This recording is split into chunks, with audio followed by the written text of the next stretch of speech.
कीर्तनी बडबड करील तो कोणी.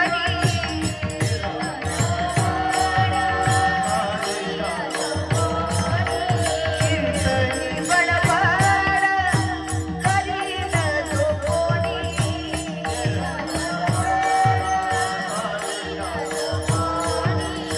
बेडूक होऊन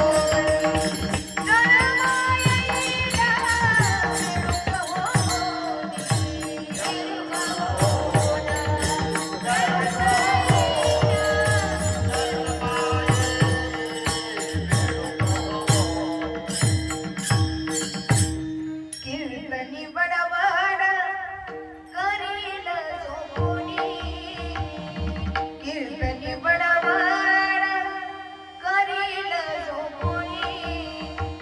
बेडूक होऊन जन्म येईला. बेडूक होऊन. मग इथे बसलेल्या कोणाकोणाला बेडकाच्या जन्माला जायचे आताच ठरवून घ्या. विठ्ठल विठ्ठल.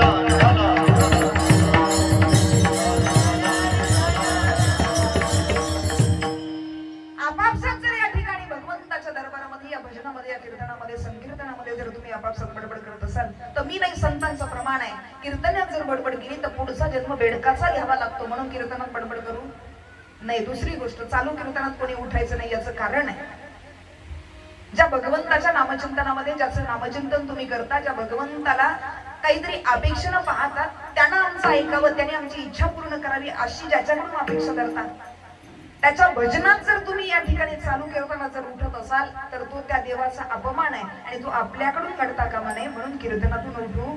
विठ्ठल विठ्ठल.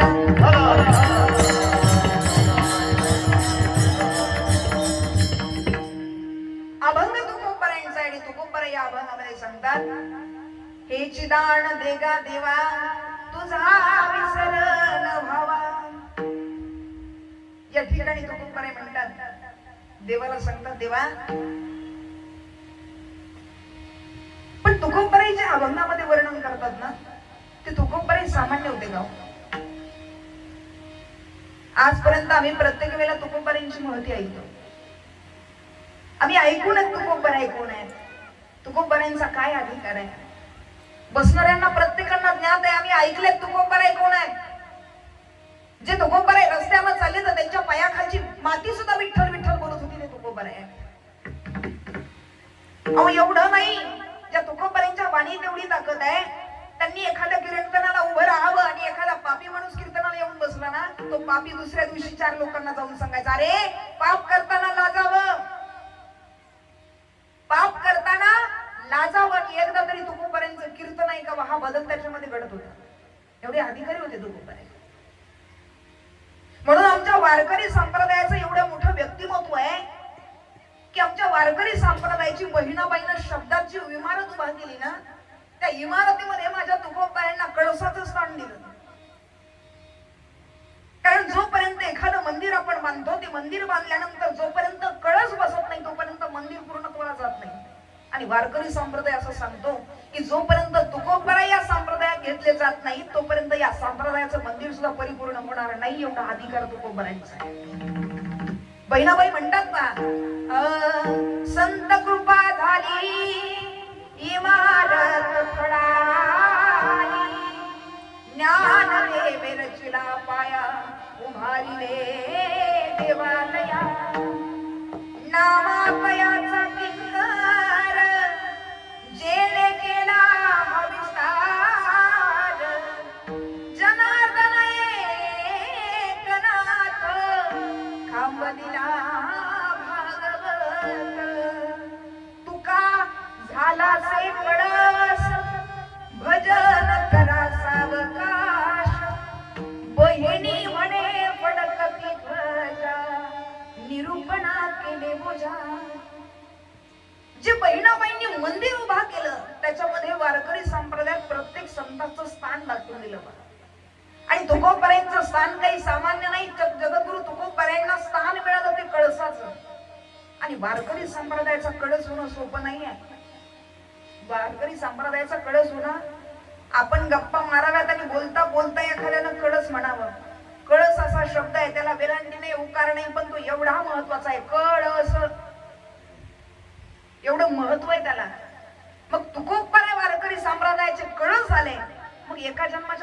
झाले का?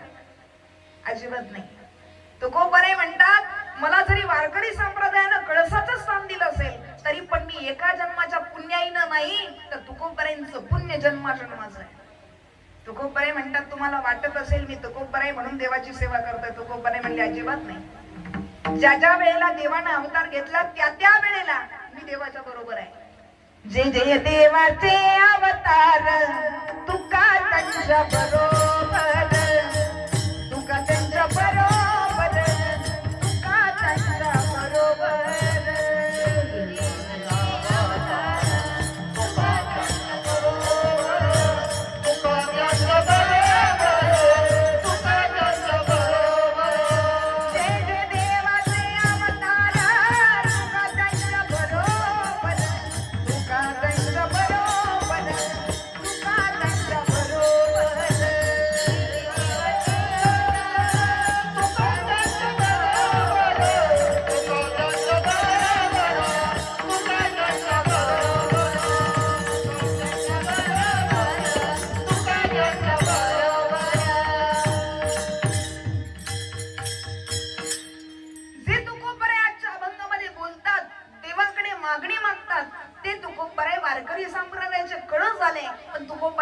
एका जन्माच्या पुण्याईनं नाही.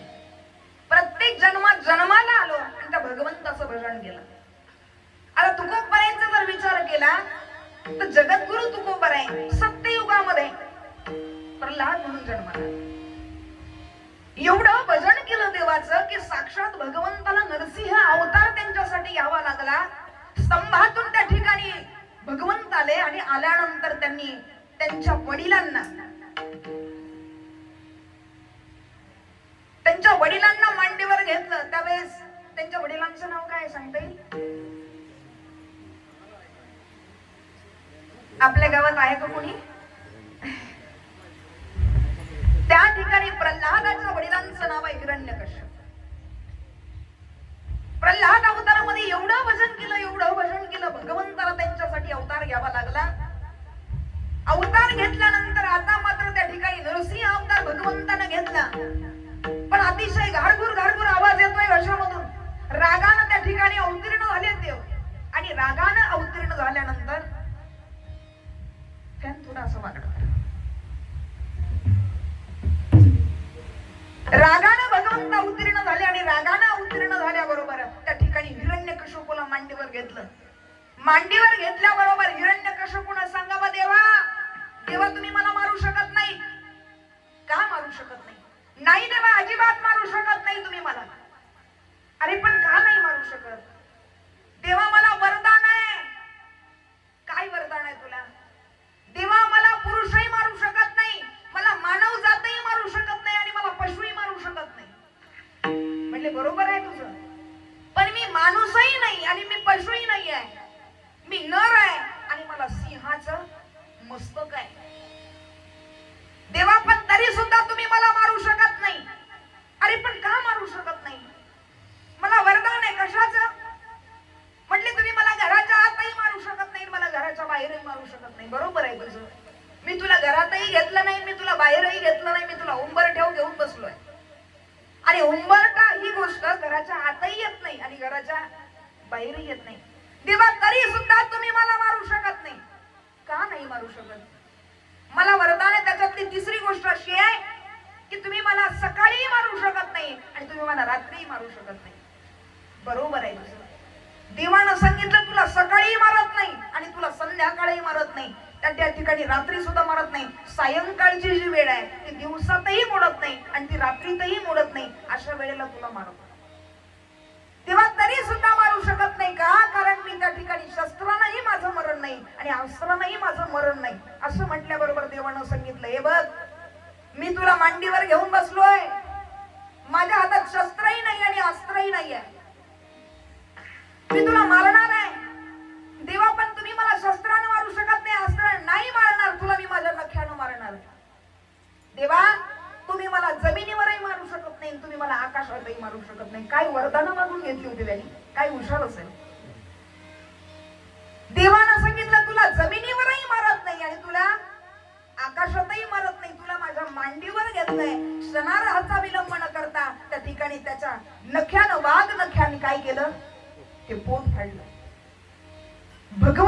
नरसिंह अवतार घेतला फक्त भक्त प्रल्हादासाठी घेतला का? कारण त्या जन्मामध्ये सुद्धा नारायणाचं भजन प्रल्हादानं केलं. ज्यावेळेस त्रेतायुग आहे त्यावेळेस अंगदाच्या अवतारानं आले. ज्यावेळेस प्रभू रामचंद्र जन्माला आले त्यावेळेस अंगद म्हणून जन्माला आले आणि भगवंताचं भजन करायला लागले.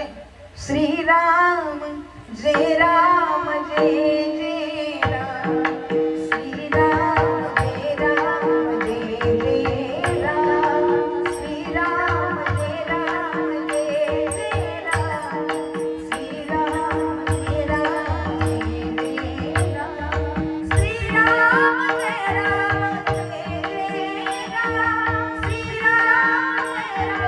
जय जय राम,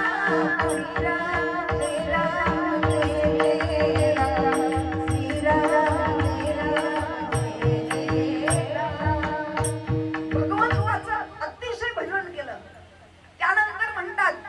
द्वापार युगामध्ये त्या ठिकाणी भगवान श्रीकृष्णाचा ज्यावेळेला जन्म झाला त्यावेळेस उद्धव म्हणून जन्माला आलो. काय? उद्धव म्हणून. मग त्यावेळेला भक्ती केली. प्रल्हाद होते त्यावेळेस नारायणाची केली, ज्यावेळेस अंगद होते त्यावेळेस प्रभू रामचंद्रांची केली आणि ज्यावेळेस कृष्ण अवतारात होते त्यावेळेस भगवान श्रीकृष्णाची केली. उद्धवचे भजन करायचे देवाचं. छोड़ दी मैंने कश्ती तेरे नाम की, छोड़ दी मैंने कश्ती तेरे नाम की, अब किनारे लगाना तेरा काम है, जय जय राधा रमण हरि बोल, जय जय राधा रमण हरि बोल, जय राधा रमण हरि बोल, जय राधा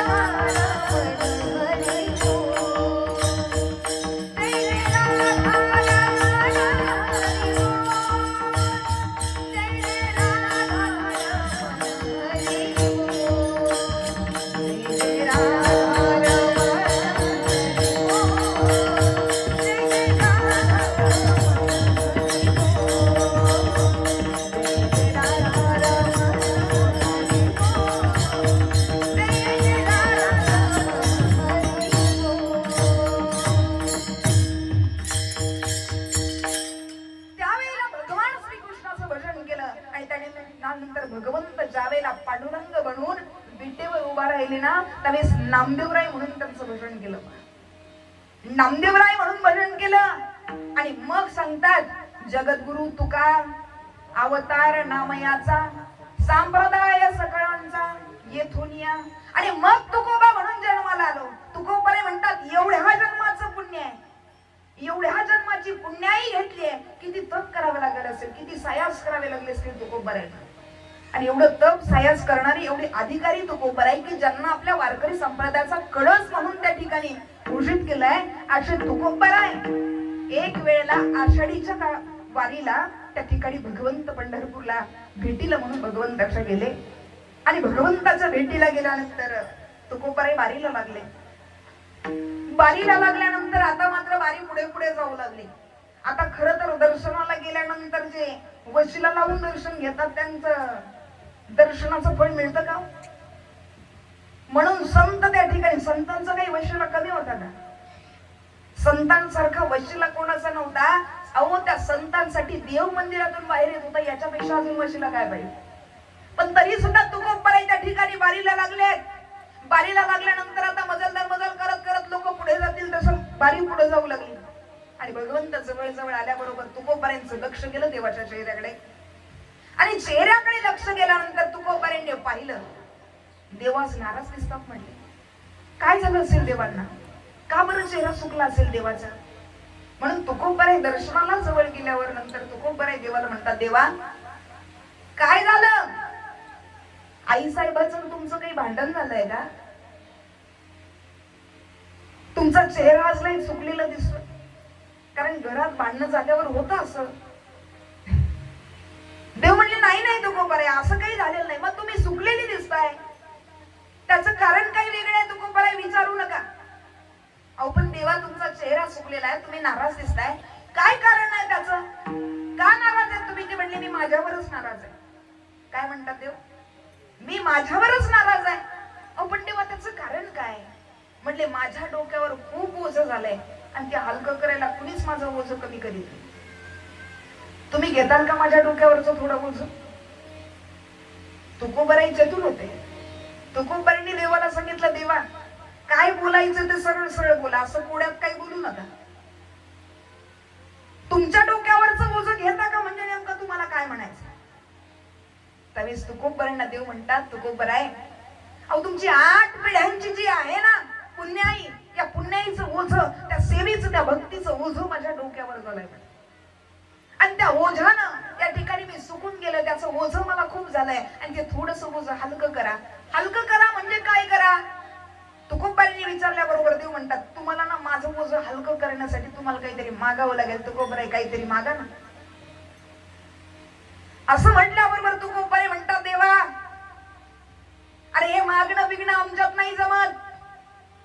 काहीच मागणे आम्हानुचित, काहीच मागणे आम्हानुचित, काहीच मागणे आम्हानुचित, काहीच मागणे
काहीच मागणे आम्हा अनुचित, काहीच मागणे आम्हा अनुचित.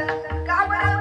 वडिलांची रीत जाणत असे, वडिलांची रीत जाणत असे.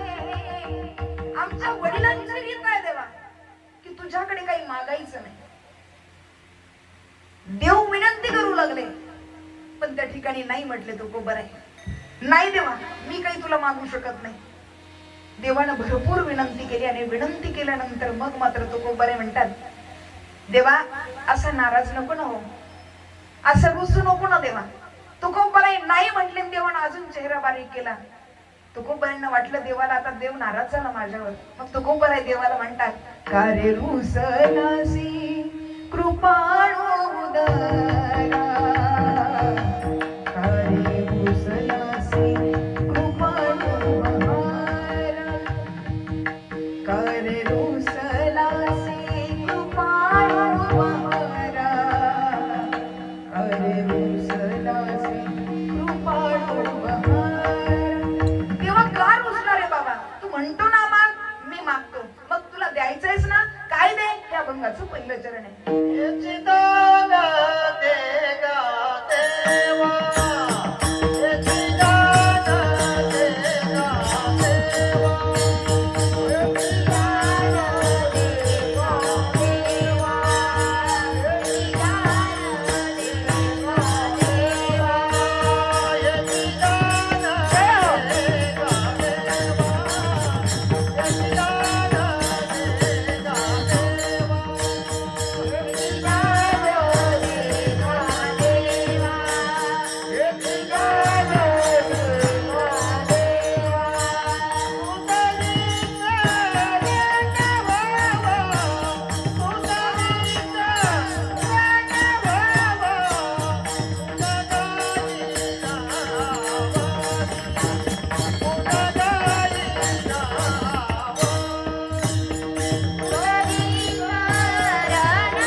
दे गा देवा, देवा तुला द्यायचंय ना मला, एकच दे.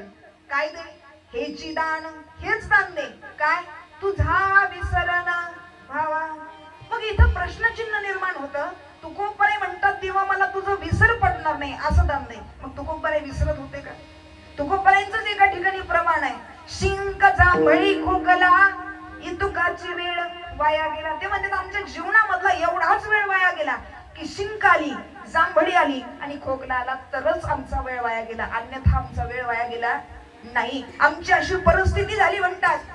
माझी मज झाली अनावर छंद या नामाचा लागलासा. एवढी आमची परिस्थिती झाली म्हटले. गोविंद आस